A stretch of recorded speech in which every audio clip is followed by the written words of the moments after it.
ಚಪಾತಿ ಮಾಡ್ತಾ ಇದ್ದೀನಿ, ಇದರ ಜೊತೆಗೆ ಎಗ್ ಬುರ್ಜಿ ಮಾಡ್ತಾ ಇದ್ದೀನಿ. ಈ ಥರ ಮಾಡ್ಕೊಳ್ಳಿ ಚಪಾತಿ. ಈ ಥರ ಹೆಂಚುನ ಕಾಯಿಗೆ ಇಟ್ಕೊಂಡಿದ್ದೀನಿ. ಈಗ ಚಪಾತಿ ಹಾಕೋತಾ ಇದ್ದೀನಿ. ಎಣ್ಣೆ ಹಾಕೋತಾ ಇದ್ದೀನಿ. ಇವಾಗ ಎಣ್ಣೆ ಹಾಕೋದ್ರಿಂದ ಚಪಾತಿ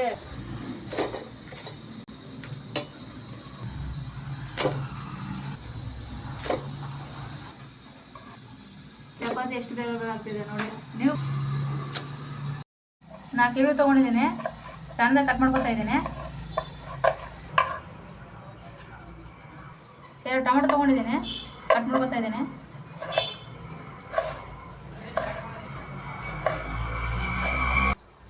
ಈಗ ಎಣ್ಣೆ ಹಾಕೋತಾ ಇದ್ದೀನಿ. ಸ್ವಲ್ಪ ಈರುಳ್ಳಿ ಹಾಕೋತಾ ಇದ್ದೀನಿ.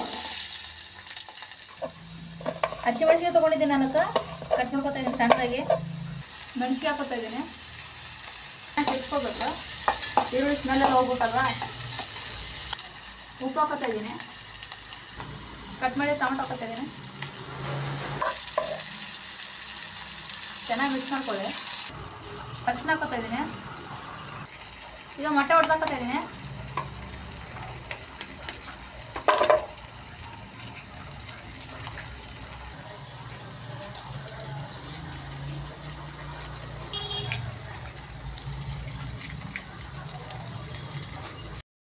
ಈಗ ಚೆನ್ನಾಗಿ ತಿರ್ಕೊಳ್ಳೋಣ. ಮೊಟ್ಟೆ ಎಲ್ಲ ಮಿಕ್ಸ್ ಆಗೋ ಥರ ಚೆನ್ನಾಗಿ ಮಿಕ್ಸ್ ಮಾಡ್ಕೊಳ್ಳಿ.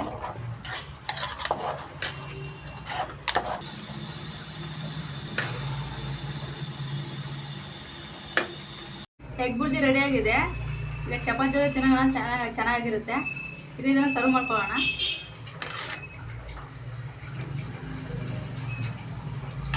ನೀವು ಕೂಡ ಮಾಡ್ಕೊಳ್ಳಿ, ಬೇಗ ಆಗುತ್ತೆ. ಚೆನ್ನಾಗಿ ಬಂದಿದೆ ನೋಡಿ. ಚಪಾತಿ ಜೊತೆಗೆ ಸಖತ್ತಾಗಿರುತ್ತೆ. ನೋಡಿದ್ರಲ್ಲ ಎಗ್ ಬುರ್ಜಿ ಮಾಡೋದು ಹೇಗಂತ. ಇಷ್ಟೇ ನೀವು ಮಾಡೋದು. ಚೆನ್ನಾಗಿದೆ, ಮಾಡ್ಕೊಳ್ಳಿ.